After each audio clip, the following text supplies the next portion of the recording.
Adam Schiff told John Kennedy to stay silent.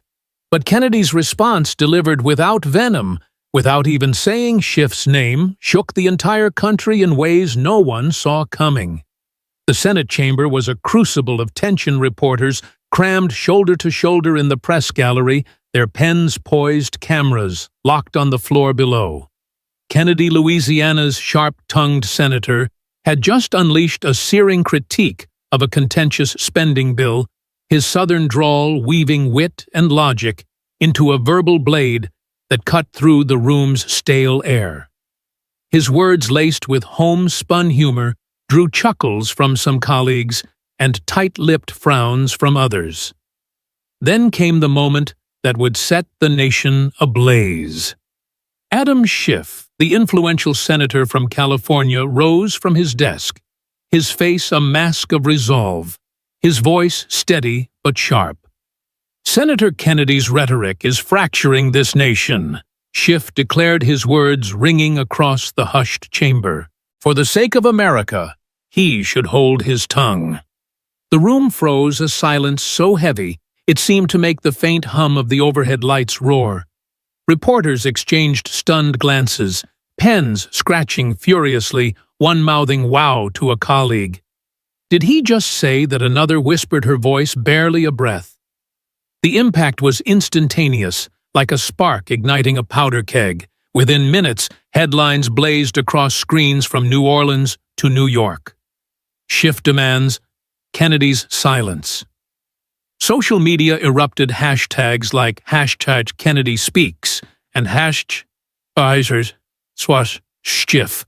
Silences surging as posts flooded in from every corner of the country. Some praised Schiff, arguing his call was a desperate plea for unity in a nation split by bitter debates. Others rallied behind Kennedy, seeing his unfiltered honesty as a rare antidote to Washington's polished doublespeak. In a Baton Rouge diner, a retired nurse named Ellen leaned forward in her booth, her coffee cup forgotten. "Tell Kennedy to be quiet," she muttered to her husband, her voice thick with disbelief. "That's like telling the Mississippi to stop flowing." Her husband, scrolling through his phone, shook his head. "Schiff just kicked a hornet's nest, and he's gonna get stung." In a Denver bar, college students clustered around a TV above the counter, their beers untouched as they watched the news ticker. "He's daring Kennedy to respond," said Maya, a history major, her eyes wide with anticipation. And Kennedy's not the type to back down. Schiff's challenge wasn't just another Senate dust-up. It carried a weight that reverberated far beyond the Capitol's marble halls. It wasn't a mere policy jab. It was a direct assault on Kennedy's voice, his right to speak freely in a chamber built for open debate. By evening, cable networks were replaying the exchange on an endless loop, pundits dissecting every syllable. On CNN, a commentator called Schiff's move a calculated risk that could backfire spectacularly. On a local Louisiana radio station, a caller put it more bluntly, "Schiff doesn't know who he's messing with." Kennedy's got the heart of a fighter. In homes across America, people leaned closer to their screens, sensing a showdown brewing that would define more than just a day in politics. In a small Ohio diner, a truck driver named Tom pointed at the TV, his sandwich abandoned on his plate. "You don't tell a man like Kennedy to shut up," he said, his voice low but firm. "That's not how this country works." The waitress pouring coffee nodded in agreement. "Sounds like Schiff's scared of what Kennedy might say next." Kennedy, retreating to his Senate office, sat quietly at his desk, the weight of the moment settling over him like a heavy fog. The room was modest, adorned with a few framed photos of Louisiana's bayous, their moss-draped cypress trees a quiet nod to his roots. A worn copy of the Constitution rested on a shelf, its pages marked with years of study. His staff buzzed around him, phones lighting up with calls from reporters, supporters, and even a few wary colleagues. "Senator, you've got to respond." One aide urged, holding up a tablet flashing with breaking news alerts.